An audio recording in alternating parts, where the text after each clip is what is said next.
שלום לכולן, אנחנו בחלק 27 של קשיים וליקויים והקשר שלהם למתמטיקה. החלק הזה שעוסק בפיענוח ופרשנות חזותית מחולק, כמו שאתם רואים פה כתוב חלק א', ל8 חלקי משנה. אז מה זה בכלל פרשנות חזותית, פיענוח חזותי?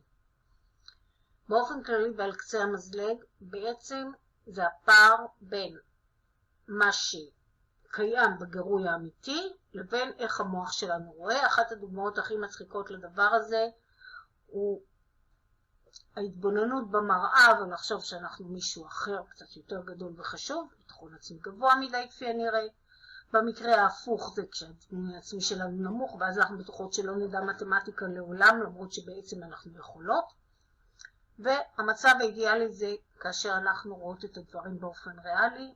אמרה לנו את זה אניס נין, שהיא סופרת אמריקאית, היא אמרה, אנחנו רואים את הדברים לא כפי שהם, אלא כפי שאנחנו. ומהמקום הזה, שימו לב, התמונה שכאן מתחת תחשף אליכם בדיוק לשתי שניות. הפעם אל תעצרו את הסרטון, ורצו לראות את זה עם עוד אנשים. בלי לדבר בכלל, תרשמו בבקשה את מה שאתן רואות. זהו, חלפו 2 שניות. כל אחת רשמה ואנחנו מסתכלות. האם באמת ראינו את כל מה שהגירוי נתן לנו? האם מישהי שמה לב שיש פה דמות, שיש פה עיניים, או שמת לב דווקא לדמות הזו? כן ראית את העץ, לא ראית את העץ, כל אחת עם הדברים שלה. אנחנו עוברות לראות עוד פרשנות לתמונה אחרת. גם כאן 2 שניות בדיוק, בלי לדבר, כל אחת רושמת. אופס, נסגר. מה ראיתן? כל אחת רושמת. אז שימו לב, יש פה דמות של איש מבוגר, יש פה אפילו את הבחורה, כמה מכן שמתם לב שיש פה עוד איש ושבעצם הם זוג. וכמה שמו לב שיש פה בכלל כלב, וזו תמונה מוכרת, זה לא שלקחתי משהו שהוא איננו מוכר, אבל זה כלב בעצם, אוקיי? פרשנות מאוד תלויה בעיניים שלנו, בזמן שאנחנו משקיעות וכן הלאה.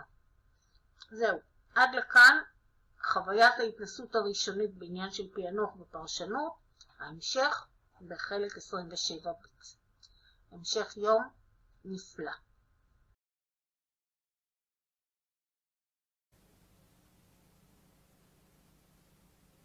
Okay, open the next page, go. Raise your hand if you can tell me what's on this page.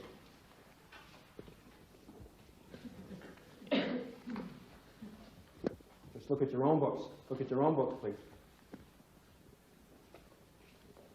You know what that is, Elaine? Yes or no? Yes or no? Do you know what it is? Yes or no? Just yes or no answer. Do you know what that is, Tom? Yes or no? Yes. You know what that is, Carol? Yes or no? Do you know what that is, Stephanie? Yes or no? Yes. You know what that is, Karen? Yes or no? Yes or no, Karen? No. Debbie, do you know what that is? Yes or no? Okay. Let's work with Debbie here, okay? Let me show you what happens with the learning disabled child in the classroom when he's unable to perceive. There's basically 4 things the teacher does when the child cannot perceive something. Here's the first thing the teachers do. Each one is a little bit sillier than the one in front of it. Here's the first thing the teachers do. Debbie, tell me what that is. Debbie, look at it. A rock. Debbie, look at it. Here it comes. Debbie, look at it harder. See, I don't know what that means. I've heard teachers for years tell kids to look at something harder. I have no idea what that means. I don't know what that means. I mean, I can push harder or pull harder, but I can't look at something harder. So the first thing we do is we tell them to look at it harder. That doesn't work. We do this. Debbie, put the book. You don't have to turn the book around. Second thing we do is we say we're going to give them something. Debbie, would you please tell me what that is? Tell me what that is, and you can be first in line for recess. Did that help? No, Why do we do that? Why do we do that as teachers? The child can't do something, so we automatically promise him something if he can. That would be like if I took my child to the hospital with a temperature of 105 degrees, and I went to the doctor and I said, "Doctor, my child's got a temperature of 105 degrees." And the doctor said, "Here, I tell you what, here, I'll give you this $1. I'll give you this $1 if you can get it down to 102, son." How would that be? You would expect the doctor to give some sort of medicine. You wouldn't expect the doctor to try to bribe the child out of his temperature, and yet that's what we do with kids. We try to bribe them by giving them things. Did that help, Debbie? It's a man. No. Okay. All right. Okay. It's got a coat Okay. on. All right. We do 3 things. We basically do. Now, the third thing we do is we begin taking things away. We begin taking things away from the child. Tell me what that is or you can't go to recess. Tell me what that is or I'll send a note home to your mother. Tell me what that is or I'll drop you down a reading group. When that doesn't work, we go into our fourth mode, which is something that I find very distressing as a personality trait that many, many teachers have, and that is we do what's called blaming the victim. What we do is we blame Debbie. We say the reason Debbie can't tell me what this is she's not what? Trying hard enough. You see, what that reflects is what we call blaming the victim. That reflects blaming the victim. What we say is the reason the child can't tell me what this is that the child is not motivated. It's a motivational problem. Because we all know that the answer to learning disabilities is motivation, right? The key to overcoming learning disabilities is motivation, correct? Wrong. Wrong. Motivation is one of the most misunderstood concepts in education today. Motivation only enables us to do, to the best of our ability, what we are already capable of doing. Let's try it a little bit more. Debbie, can you tell me what this is now? Yes or no? Yes or no, Debbie?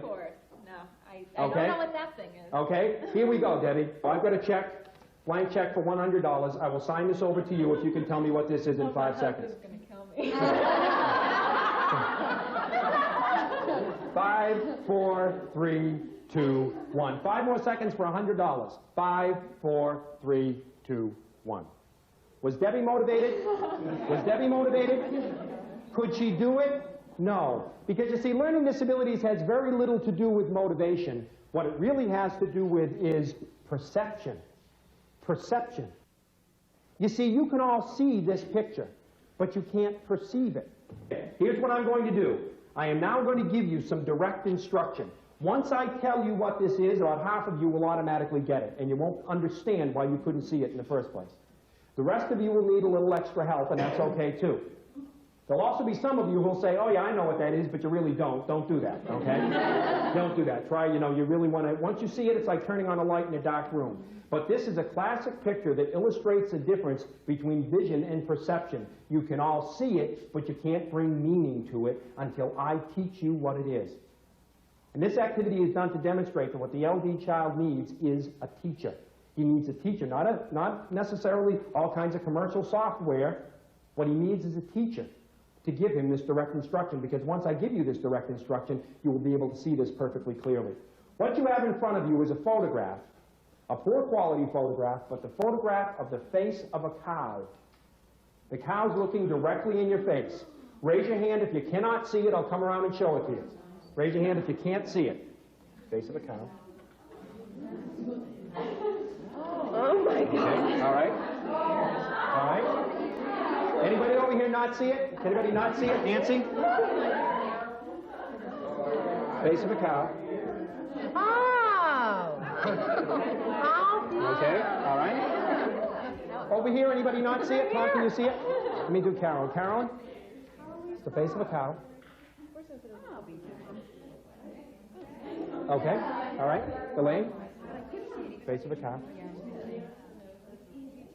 Okay, anybody back here? Susan, Ann, Rita, Tom? Anybody not see it yet? Does anyone not see it?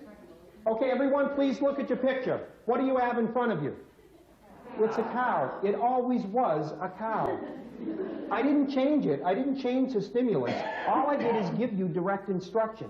And yet what we do with learning disabled kids is we expect them to go in a corner and teach themselves. Or we assign them to the nearest intern or teacher aide or volunteer grandmother that we have. What they need is trained, experienced teachers. Once I taught you what this was, you had a little difficulty perceiving it. But you see, this doesn't really capture the experience of the LD child for this reason. No one in this room could do this. The real experience of learning disabilities is being the only person who can't do it. The other kids open up their books and they get to work, and the poor LD child sits there and thinks, what's everybody doing? I don't understand what this is. I can't understand this. Well, how can everybody get to work right away? See, that's the real experience of being learning disabled, is being the only one who can't do it.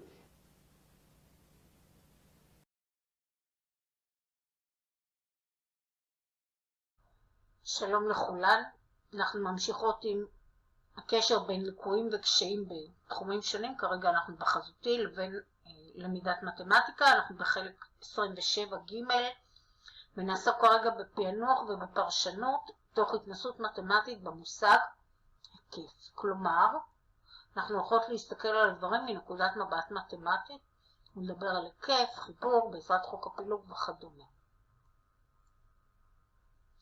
יש לכם כאן סרטוט מוקטן של מרפסת, אתם מוזמנות לעשות פאוז ולהעתיק אותה.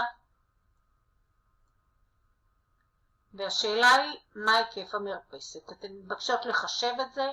כרגע תתעלמו בבקשה מהשאלה על שטח המרפסת, ותשתמשו בבקשה רק בחלק הזה, רק במהו ההיקף, רק בסעיף א'. עצרו, תעשו פאוז ותבדקו. כל מי שהגיע לתשובה 33 או לתשובה 40, הסיבות נעוצות בהיבטים שקשורים לפיענוח ופרשנות חזותית ולא להיבט מתמטי. כל מי שהגיע ל-44 הגיע לתשובה הנכונה, ומי שהיו לה טעויות אחרות הן נסתן טעויות חישוב שקשורות לטעויות רנדומליות ולא בהכרח לא לחזותי ולא למתמטי. שימו לב, המושג היקף בעצם מתייחס לגדר של החצר, של הגינה, של הבית, של מה שזה לא יהיה. במקרה הזה זה בעצם מה שמקיף את המרפסת שלנו. כל מי שראתה את המרפסת כחלק אחר, כלומר ראתה את המרפסת כאן, התייחסה לזה, בעצם עסקה בקושי בתפיסה חזותית. לא בפיענוח של מה שהיא רואה, לא קשור בכלל למתמטיקה. אז אנחנו ממשיכות. למעשה כדי לחשב את ההיקף, כדי לדעת את החלק המשמעותי